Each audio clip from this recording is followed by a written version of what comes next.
Hello friends. तो आज का ये हमारा दूसरा लेक्चर है।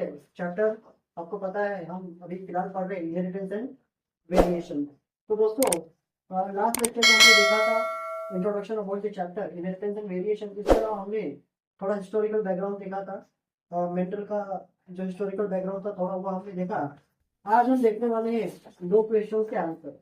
सबसे पहला क्वेश्चन ये है कि what is the reason behind Mendel success. Okay, ध्यान देना स्टूडेंट, ऐसे तो बहुत सारे साइंटिस्ट थे जब मेंटल काम कर रहे थे जेनेटिक्स पे। उसी टाइम बहुत सारे और भी साइंटिस्ट थे जो कि जेनेटिक्स पे वर्क कर रहे थे, लेकिन वो सारे साइंटिस्ट सक्सेस नहीं हुए।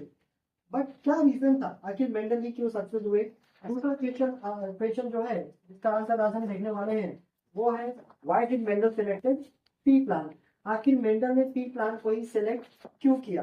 तो सबसे पहले स्टार्ट करते हैं student, the reason for Mendel success. Reasons for Mendel success, आखिर मेंडल ही सक्सेस क्यों हुए। तो इसका सबसे पहला रीजन है student, his experiments were carefully plan. तो इसने जो भी अपना एक्सपेरिमेंट किया था फुल प्लानिंग के साथ। So the first reason behind Mendel success it was his experiments were carefully plan. तो बहुत ही जबरदस्त तरीके से स्टूडेंट ने अपने एक्सपेरिमेंट को प्लान किया हुआ था। दूसरा इसका रीजन था सक्सेस होने का, लार्ज सैंपल साइज। अब देखो ये क्या होता है, जैसे मान लो अगर मेरे को कोई सर्वे करना है, ठीक है। अब आपको पता है हमारा जो देश है काफी बड़ा है, ऑलमोस्ट 140 करोड़ लोग रहते हैं इस देश में। अब मेरे को कोई सर्वे करना है, और अगर सर्वे में मैंने नेशनल लेवल का सर्वे कर रहा हूँ, और मान लो सर्वे जो मैंने किया एक छोटा स्मॉल साइज पॉपुलेशन लेके किया, मतलब मैं मुंबई में सर्वे कर रहा हूँ, सिर्फ 150 लोगों से मैंने क्वेश्चन पूछे, तो आपको क्या लगता है वो जो 150 लोग आंसर देंगे तो क्या वो सही होगा? बिल्कुल भी नहीं। क्यों? इसका रीजन है मेरा सैंपल साइज बहुत छोटा है। तो यहाँ पे इन्होंने जो भी चांसेस हो सकते थे गलती होने के उसको एलिमिनेट कर दिए by considering a large size sample. तो पहला रीजन इनका सक्सेस होने का केयरफुल प्लांट एक्सपेरिमेंट। दूसरा, he also used a large size sample. तीसरा रीजन देखो स्टूडेंट, बहुत ही इंपॉर्टेंट है, ही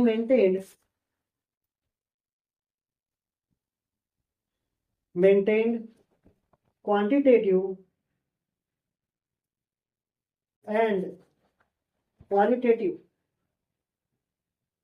qualitative record of his experiment।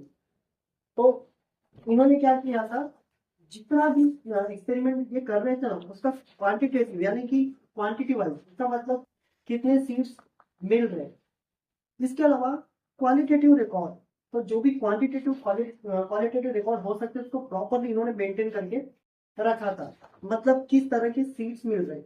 इसके अलावा स्टूडेंट्स एक बड़ा जो इसके पीछे रीजन था सक्सेस होने का, that was the choice of material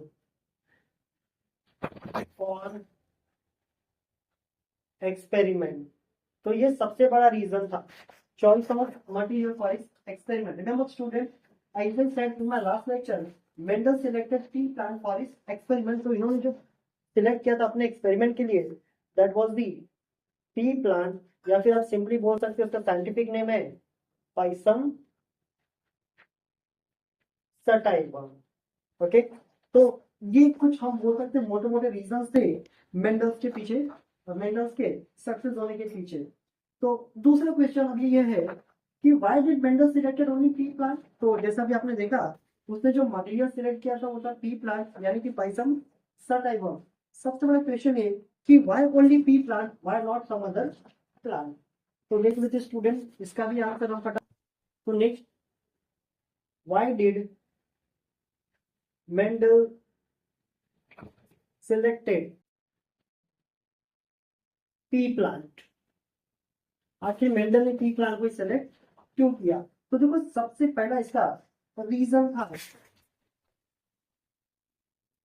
it's annual plant. तो सबसे पहला तो ये प्लांट एक एनुअल प्लांट है, दैट मींस ये जो प्लांट है it requires only one season for the completion of its life cycle. तो कुछ हद तक इस प्लांट को सिर्फ एक ही सीजन की जरूरत होती है अपना लाइफ साइकिल कंप्लीट करने की। ओके, तो एनुअल प्लांट। दूसरा short life cycle, short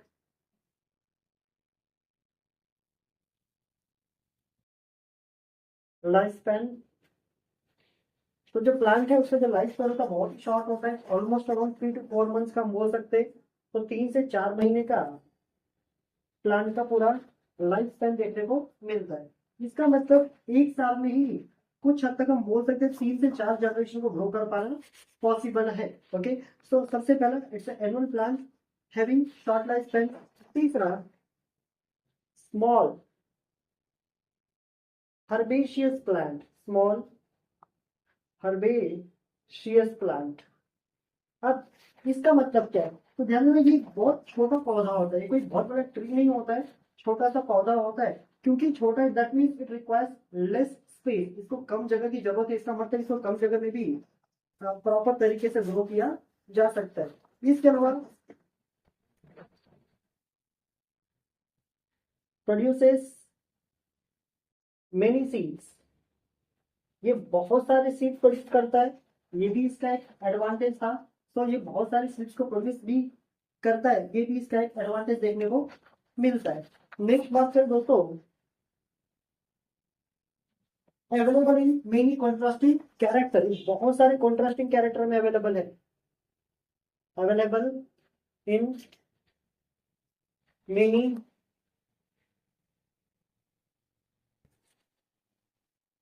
contrasting characters. तो काफी सारे कैरेक्टर्स में आपको ये देखने को भी मिल जाता है। इसके अलावा ये जो प्लांट है, प्लांट नेचुरली सेल्फ पॉलिनेटिंग होता है। तो P plant naturally self pollinating, इसका मतलब नेचर में ये सेल्फ पॉलिनेशन को ही फॉलो करता है। बट यहाँ पे एक चीज और है दोस्तों, यहाँ पे क्रॉस पॉलिनेशन करना भी बहुत इजी है। ओके, तो naturally self pollinating but cross pollination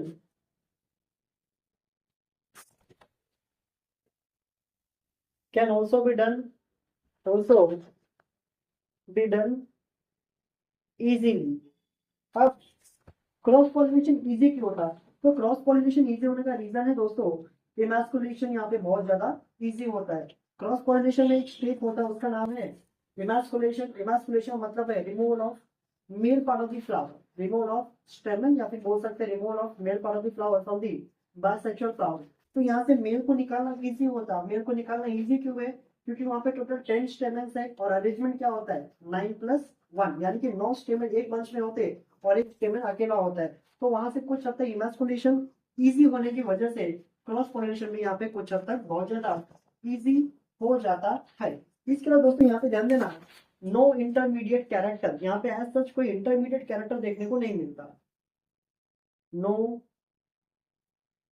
intermediate expression, जैसे प्लांट या तो टॉल होगा या तो डॉर्क होगा, मीडियम साइज का प्लांट आपको देखने को नहीं मिलेगा। इसका मतलब यहाँ पे एज सच आपको कोई इंटरमीडिएट एक्सप्रेशन देखने को नहीं मिलता। तो दोस्तों देखो हम बोल सकते हैं मोटा मोटा यही कुछ रीजन से मेंडल्स के पी प्लांट को सिलेक्ट करने के लिए। सबसे पहला प्लांट आपका एनुअल है, दूसरा इसका लाइफ स्पैन काफी शॉर्ट होता है, सिर्फ 3 से 4 महीने का लाइफ स्पैन होता है। तो इस प्लांट को हम एक साल में कम से कम 3 से 4 जनरेशन को ग्रो करना इजी होता है। और ये प्लांट छोटा होता है, small herbaceous plant, that means it requires less space. Okay, कम जगह लेगा तो कम जगह में भी एक्सपेरिमेंट को परफॉर्म किया जा सकता है। And yes it also produces many seeds, काफी सारे सीड्स प्रोड्यूस करता है। Available in many contrasting character, कई सारे कॉन्ट्रास्टिंग कैरेक्टर में आपका अवेलेबल है। इसके अलावा पी प्लांट की खास बात यह है कि नेचुरली सेल्फ पॉलिनेशन करने के लिए जाना जाता है, लेकिन यहाँ पे क्रॉस पॉलिनेशन करना भी बहुत इजी है। अब क्रॉस पॉलिनेशन इजी क्यों है, तो इसका रीजन मैंने आपको बताया, यहाँ पे इमैस्कुलेशन जो कि एक स्टेप आता है आपका क्रॉस पॉलिनेशन के दौरान, उसको कर पाना काफी आसान है। इसका रीजन है आपका द स्टेमन अरेंजमेंट और the arrangement of 7 here it is 9+1, तो इनका क्वेश्चन काफी इजी हो जाता है। पिछले बार जानना जो सातवां मेन रीजन था, it was no intermediate expression as such. Pea plant में कोई इंटरमीडिएट एक्सप्रेशन आपको देखने को नहीं मिलता। तो दोस्तों आज के इस लेक्चर में बस इतना ही, मिलेंगे अगले लेक्चर में, तब तक के लिए जय हिंद।